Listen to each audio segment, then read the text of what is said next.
Hello everyone, I am Priyanka Gaur. Welcome back to my channel learning with pace. Class 6 की history है, chapter number 10 and the chapter name is new empires and kingdoms. तो इस चैप्टर में अभी हम बात करेंगे about the ordinary people in the kingdoms. तो बेसिकली हमने यहाँ पर नॉर्दर्न किंगडम्स के बारे में बात की, जिसमें हमने समुद्रगुप्त एंड हर्षवर्धन के बारे में जाना था। फिर हमने सदर्न किंगडम्स में पल्लवास एंड चालुक्यास पढ़े थे। फिर हमने ये भी जाना था कि यहाँ पर इन किंगडम्स को किस तरीके से एडमिनिस्टर किया जाता है। फिर हमने ये पढ़ा कि किस तरीके से सदर्न किंगडम्स में असेंबलीज हेल्ड की जाती हैं, जिसमें हमने बात की थी नगरम के बारे में, उर के बारे में, सभा के बारे में बेसिकली। ठीक है, अब हम बात करेंगे ऑर्डिनरी पीपल के बारे में कि किंगडम में ऑर्डिनरी पीपल किस तरीके से रहते थे, किन भाषाओं का प्रयोग किया करते थे। बेसिकली इस चीज़ के बारे में हम जानेंगे। तो हमें ऑर्डिनरी पीपल की जो ग्लिम्स मिलती है वो प्ले से मिलती है या अदर अकाउंट से मिलती है। इसमें सबसे पहले नाम आता है कालिदास का। कालिदास का नाम संस्कृत में उतना ही ऊंचा है जिस तरीके से आपने विलियम शेक्सपियर का नाम इंग्लिश लिटरेचर में सुना होगा। सो कालिदास के प्लेस से हमें बहुत सारी चीज़ों के बारे में पता चलता है, राजा के बारे में पता चलता है, इसके अलावा ऑर्डिनरी पीपल के बारे में भी पता चलता है। क्योंकि आप लोगों को मैं एक चीज़ बता दूं कि प्लेज में ना बेसिकली वो सारी चीज़ें लिखी जाती हैं, वो सारे इवेंट्स जो आसपास उस टाइम पर हो रहे थे। तो कालिदास ने अपने प्लेज में किन किन चीज़ों को डिस्क्राइब किया है। डेपिक्टिंग का मतलब होता है डिस्क्राइब करना।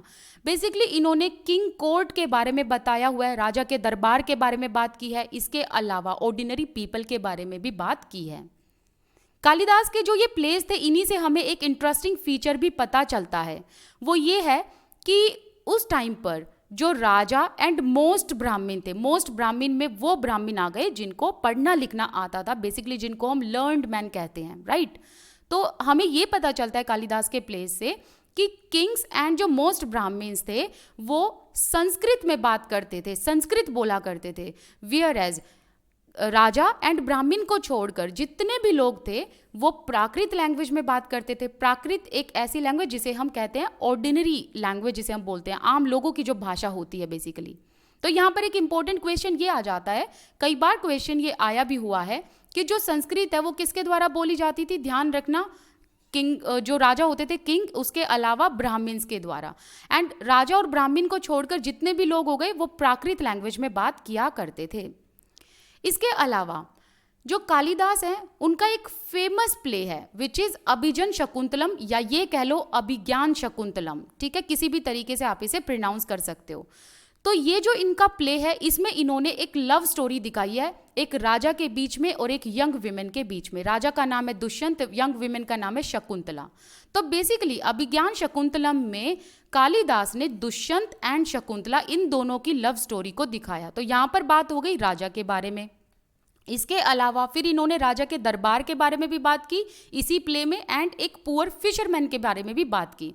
तो बेसिकली अभिज्ञान शकुंतलम में पहले तो हमें जानने को मिलता है एक लव स्टोरी के बारे में जो दुष्यंत एंड शकुंतला के बीच में थी, एंड दूसरा हमें पता चलता है कि किस तरीके से राजा के दरबार में जो राज दरबारी होते हैं वो एक पुअर फिशरमैन के साथ बहुत बुरा व्यवहार करते हैं। तो यहाँ पर हमें राजा के दरबार के बारे में पता चलता है, उनके दरबारियों के बारे में पता चलता है। इसके अलावा यहाँ पर हमें एक पुअर फिशरमैन जो कि एक ऑर्डिनरी मैन था उसके बारे में भी पता चलता है। ये सारी चीज़ें हमें कालिदास के प्लेस से पता चलती हैं बेसिकली। तो यहाँ पर हम उसी फिशरमैन की बात करेंगे। अब फिशरमैन फाइंड्स अ रिंग, तो यहाँ पर हम स्टोरी पढ़ेंगे बेसिकली। और ये स्टोरी कहाँ का पार्ट है ना, पता है ना, ये अभिजन शकुंतलम। ठीक है, बेसिकली इसी का ये पार्ट है। A fisherman found a precious ring. ये जो फिशरमैन था इसे एक प्रीशियस रिंग मिली थी। प्रीशियस का मतलब होता है वैल्यूएबल, काफ़ी कीमती सी कोई चीज़ जो होती है उसके लिए हम प्रीशियस वर्ड यूज करते हैं। तो इस फिशरमैन को एक कीमती अंगूठी मिली, एंड ये वही अंगूठी थी जो किंग दुष्यंत ने अपनी बिलविड शकुंतला को दी थी कभी। अब फिशरमैन के पास बेसिकली ये रिंग आई कैसे? देखो, हुआ ये था कि शकुंतला के पास ये रिंग थी, लेकिन ये रिंग एक्सीडेंटली एक फिश ने स्वेलो कर ली थी, मतलब निगल ली थी। तो फिशरमैन ने जैसे उस फिश को पकड़ा होगा, उसे काटा होगा, तो उसे वो रिंग मिल गई होगी। तो अब फिशरमैन के हाथ में जैसे ये कीमती अंगूठी आती है तो वो राजा के दरबार में आता है, लेकिन जो वहाँ पर गेटमैन होते हैं, मतलब राजा के दरबार में जो राज दरबारी होते हैं, वो फिशरमैन को रोकते हैं और उस पर थेफ्ट का एक्यूजेशन लगा देते हैं। मतलब गेटमैन कहते हैं फिशरमैन को कि तुमने चोरी की है इस अंगूठी की। एंड इसके अलावा जो चीफ पुलिस ऑफिसर था वो भी बहुत रूड था फिशरमैन की तरफ। लेकिन राजा के हाथ में जैसे ही ये अंगूठी आती है ना, तो राजा अपने उन पुराने दिनों को याद करने लग जाता है कि वो अपनी बिलविड से कितना प्यार करता है एंड इसने कभी किसी टाइम पर शकुंतला को ये रिंग दी थी। तो राजा ये रिंग देखकर बहुत ही खुश होता है और इसी खुशी के मारे वो क्या करता है, फिशरमैन को रिवॉर्ड देता है, मतलब इनाम देता है। अब फिशरमैन के पास जैसे इनाम आता है तो ये जो पुलिस ऑफिसर एंड गेटमैन थे, पहले तो ये बहुत रूड थे, लेकिन फिशरमैन के पास जैसे इनाम आता है वैसे ही पुलिस ऑफिसर एंड गेटमैन जो है वो फिशरमैन को जबरदस्ती कहते हैं कि तुम हमें इस रिवॉर्ड का कुछ शेयर दो, मतलब इसका कुछ हिस्सा हमें दो। एंड इसके अलावा फिशरमैन को वो लेकर चले जाते हैं कहीं ठेके वगैरह पर कि चलो भाई अब हमें तुम क्या करो, दारू वगैरह पिलाओ बेसिकली। ठीक है, तो यहाँ पर हमें फिशरमैन के थ्रू ये पता चलता है कि किस तरीके की लाइफ थी ऑर्डिनरी पीपल की, क्योंकि फिशरमैन एक ऑर्डिनरी पीपल था, राइट। सो कालिदास ने ना यहाँ पर देखो कितनी सारी चीज़ों के बारे में लिखा। राजा दुष्यंत के बारे में बताया अपने प्ले में, इसके अलावा शकुंतला के बारे में बताया, इसके अलावा फिशरमैन के बारे में बताया, एंड फिशरमैन के साथ जो बिहेवियर किंग के कोर्ट में हुआ था उसके बारे में भी बताया। तो बहुत सारी चीज़ों को कालिदास ने अपने प्लेज में कवर किया है। अब यहाँ पर एक क्वेश्चन ये आया है कि जिस तरीके से फिशरमैन उस रिंग को लेकर गया और जिस तरीके से गेटमैन एंड पुलिस ऑफिसर ने उसके साथ व्यवहार किया, क्या अगर आज के टाइम पर देखा जाए तो यही सेम व्यवहार किया जाता? बेसिकली ऐसा नहीं होता आज के टाइम पर। ठीक है, अब इसके बाद आपसे क्वेश्चन पूछा गया, name a famous man who taught in Prakrit, जो प्राकृत लैंग्वेज में पढ़ाते थे। इसके अलावा उस राजा के बारे में भी बताओ जिन्होंने प्राकृत में इंस्क्रिप्शंस तैयार करवाई थी। तो यहाँ पर अगर हम फेमस मैन के बारे में बात करें तो यहाँ बुद्धा की बात हुई है, एंड राजा के बारे में बात करें तो यहाँ पर अशोका की बात हुई है। तो आप चैप्टर नंबर 6 एंड 7 में ऑलरेडी पढ़ के आ चुके हो, है ना। अब देखो कालिदास के प्लेस में हमने फिशरमैन के बारे में पढ़ा, बेसिकली किसके बारे में जाना, ऑर्डिनरी पीपल के बारे में। ऐसे ही अब हम पढ़ेंगे चाइनीज पिलग्रिम फाहियान के अकाउंट के बारे में। फाहियान किसके टाइम पीरियड में आए थे, कब आए थे, कितने साल पहले आए थे, ये सब मैंने आपको बताया था, ये आप मुझे कमेंट सेक्शन में बताएंगे। ठीक है, सो चाइनीज पिलग्रिम फाहियान जो थे इन्होंने एक अकाउंट लिखा था ऑर्डिनरी पीपल के बारे में। बेसिकली इन्होंने यहाँ पर बात की थी अनटचेबल्स के बारे में।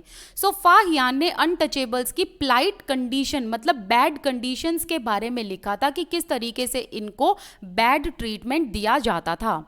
इसके अलावा इन्हीं के अकाउंट से हमें ये पता चलता है कि जो ये अनटचेबल पीपल थे ये सिटी के आउटस्कर्ट में रहते थे, मतलब सिटी के बिल्कुल बाहर रहते थे, मार्जिनलाइज्ड प्लेसेस पर रहते थे, मेन सोसाइटी से बाहर इनको रखा हुआ था, या ये कह लो इनका एक्सक्लूजन हो रखा था। एंड आगे फाहियान लिखते हैं, if such a man enters a town और market places he strikes a piece of wood in order to keep himself separate.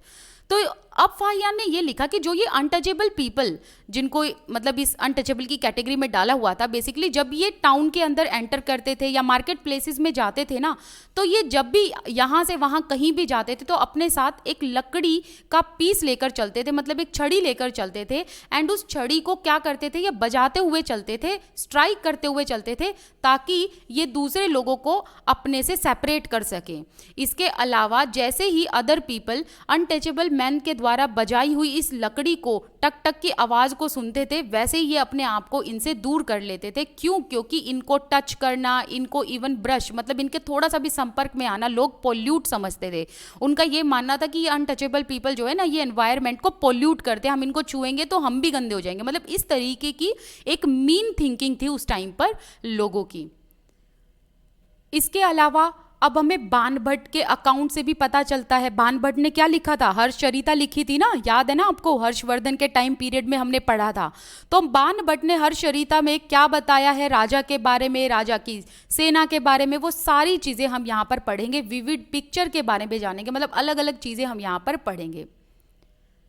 The Kings army, राजा की आर्मी के बारे में यहाँ बताया हुआ है। तो बाणभट्ट ने हर्षचरिता में बताया कि जब राजा एक जगह से दूसरी जगह ट्रैवलिंग किया करते थे तो अपने साथ एनॉर्मस अमाउंट ऑफ इक्विपमेंट लेकर जाते थे। एनॉर्मस का मतलब होता है बहुत सारा, मतलब बहुत सारी क्वांटिटी में इक्विपमेंट्स को लेकर चलते थे। एक तो वेपन्स तो लेकर चलते ही थे, वेपन्स के अलावा और क्या क्या लेकर जाते थे, डेली यूज की चीजें जैसे कि पोट्स हो गए, मतलब बर्तन, पैन्स हो गए, इसके अलावा फर्नीचर हो गया, गोल्डन फुट स्टूल्स हो गए, मतलब ऐसे पायदान जो सोने के बने हुए थे, मतलब पूरा स्टाइल में चलते थे।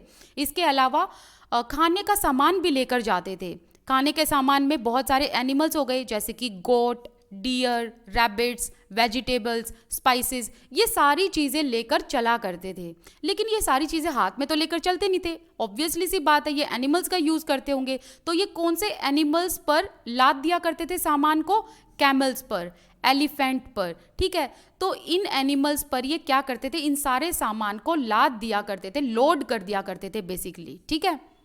This huge army was accompanied by musicians beating drums and playing horns and trumpets. तो हम क्या देख रहे हैं कि राजा के साथ जो ये इतनी बड़ी आर्मी जाती थी, उसके अलावा इतने सैनिकों के अलावा म्यूजिशियंस भी होते थे जो राजा के लिए क्या करते थे, वो ड्रम्स वगैरह बजाते थे, ढोल नगाड़े बजाते हुए चलते थे, शहनाइयाँ बजाते हुए चलते थे बेसिकली। एंड इतना शोर शराबा इसलिए होता था ताकि लोगों को भी सचेत किया जा सके कि राजा पधार रहे हैं। तो जो विलेजर्स होते थे, ऑब्वियसली सी बात है, वो अब डर के कारण लगा लो या इज्जत में लगा लो, जैसे भी लगाओ, उनको राजा की हॉस्पिटैलिटी तो करनी ही पड़ती थी, मतलब मेहमान नवाजी करनी पड़ती थी। तो जो विलेजर्स होते थे वो तरह तरह के गिफ्ट देते थे राजा को, जैसे कि कर्ड दे दिया, गुड़ दे दिया एंड फ्लावर्स दे दिए, ठीक है। इसके अलावा जो राजा के एनिमल्स होते थे उनको फोडर प्रोवाइड किया जाता था, मतलब चारा प्रोवाइड किया जाता था। इसके अलावा ये गांव के लोग राजा से मिलते थे एंड अपनी कंप्लेन एंड पिटिशंस राजा के सामने रखते थे। तो बेसिकली गांव वालों को जो भी दिक्कतों का सामना करना पड़ता था, जो भी प्रॉब्लम्स को वो फेस करते थे, वो सारी की सारी चीज़ें राजा के सामने बताना पसंद करते थे ताकि राजा उनकी समस्याओं को रिजॉल्व कर पाए। इसके अलावा army left a trail of destruction behind. Trail का मतलब होता है सिंबल, डिस्ट्रक्शन का मतलब होता है तबाही। तो इतनी ह्यूज आर्मी के साथ इतने सारे जो है एनिमल्स होते थे, तो इसलिए क्या होता था, गांव में ये तबाही की निशानी छोड़कर चले जाते थे। जैसे कि जो एलिफेंट्स थे, they often trample down the huts of the villagers. गांव की जो हट्स होती थी, झोपड़ियां होती थी, उन्हें तोड़ देते थे ये एलिफेंट्स। या इसके अलावा ये कह लो कि इतना शोर शराबा होता था, इतना ट्यूमुल्ट होता था, इसकी वजह से जो कैरावैन मर्चेंट होते थे ना, उनके जो बुल होते थे वो इतना शोर शराबा सुनकर भाग खड़े होते थे। तो इसकी वजह से भी थोड़ा सा डिस्ट्रक्शन हो जाता था। और इतना डिस्ट्रक्शन होता था कि बान भट्ट ने इसको डिस्क्राइब किया है कि ऐसा लगता था मानो पूरा वर्ल्ड धूल में ढक गया हो, मतलब इतनी धूल मिट्टी हो जाया करती थी बेसिकली, ठीक है।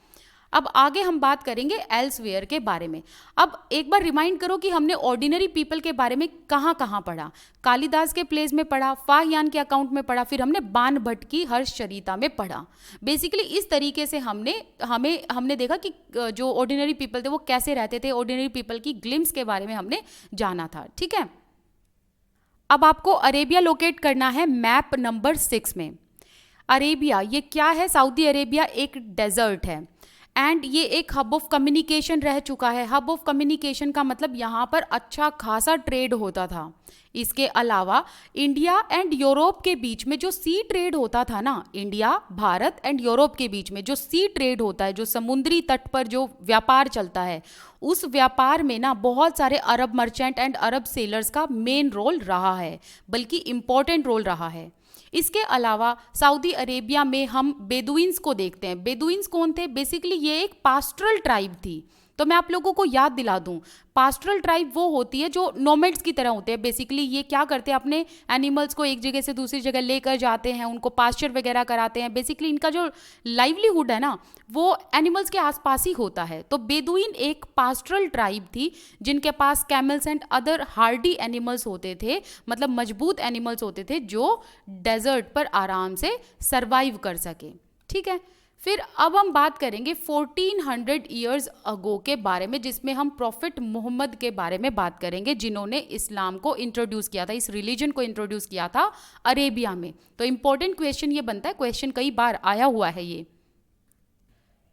लाइक क्रिश्चियनिटी की तरह इस्लाम भी एक ऐसा धर्म था जिन्होंने कहा कि भाई हमारे धर्म में अल्लाह के आगे सब लोग इक्वल हैं एंड सभी लोगों में यूनिटी है। एंड अल्लाह को ये एक सुप्रीम गॉड मानते हैं।